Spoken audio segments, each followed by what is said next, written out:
one of the cheapest 5G smartphones, one of the world's most expensive 5G smartphone. This one doesn't have an ultra-wide camera. This one has a really good ultra-wide camera. And when we keep talking about camera systems and camera technology here on Tech Today, well, it's important to understand what really goes in making these cameras so special. In fact, it's important to trace the history of camera technology. So that's why Shivan is going to take us back to the future to understand what camera systems are all about. So every week on the Tech Today show, we're talking about state-of-the-art technology. We're telling you about things that you would not have heard of.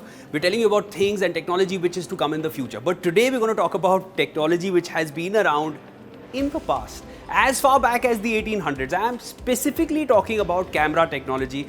We're here at the museum, which is the Camera Museum, and it is amazing to know how ISO was managed as far back as the 1900s. It's amazing to know how they did filters, which we so easily find on Instagram today. But way back then, it was very different. Let's take a trip into the past right now.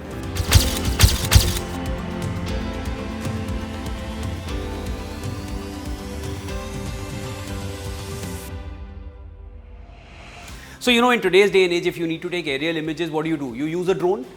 In 1945, that drone wasn't there. This was the closest thing to a drone because this is the kind of camera which was used to take aerial images. To give you an example, this is the camera which was used to click this image, this infamous iconic image of the nuclear attack over Hiroshima and Nagasaki, the mushroom cloud.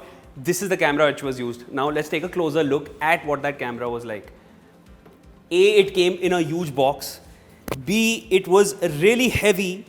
And we'll get the lens up top here. If you see, it has a full metal make. It has a full handle over here. And this is actually, you almost feel as if you're using ammunition here because you first need to pull it up, you feel a clicking sound. Then pull it down, you hear this click again. Look through the lens. And then this is what you use to click. There you go, it almost sounds like a gunshot. But this is what the camera is. It's called the K20 and it was used in 1945.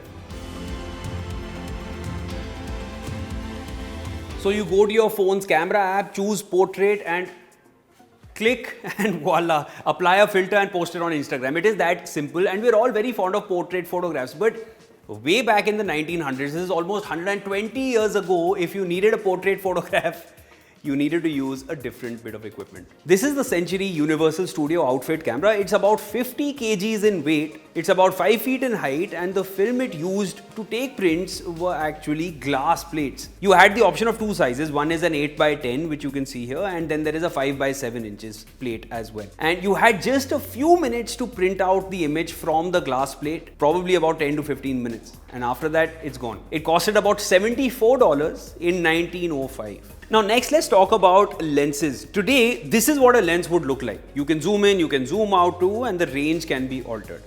But this is what lenses look like in the 1860s. These are DALLMEYER lenses. It was a British company. These were made of metal and there was no concept of zooming in or zooming out. Block lenses is what you got. Zoom lenses did not exist at this time. So usually the ISO we use in today's cameras is about 1000. It can go up to 3000, even 4000. The ISO in cameras in the early 1900s or even in the 1800s was 3. So it basically means that the subject had to keep standing in the same posture for good about 4 to 5 minutes or even longer to get the right image clicked. So if you look at any of those images from those times, if you see them looking slightly disturbed, this could probably be one of the reasons.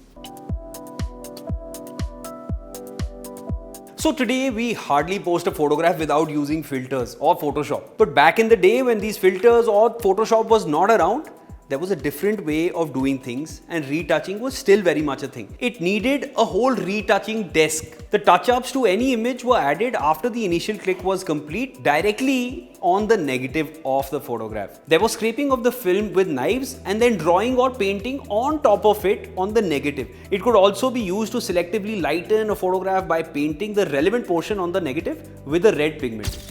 So, standing amidst all these cameras, it is a little overwhelming thinking about the kind of moments and the number of memories that they would have captured when they were in use.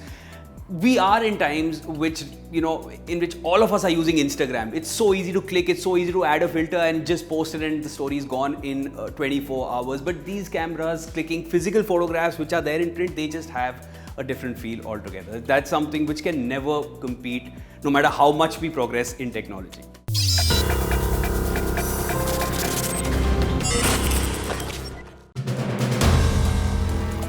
If you like the video, do like, comment, share and subscribe.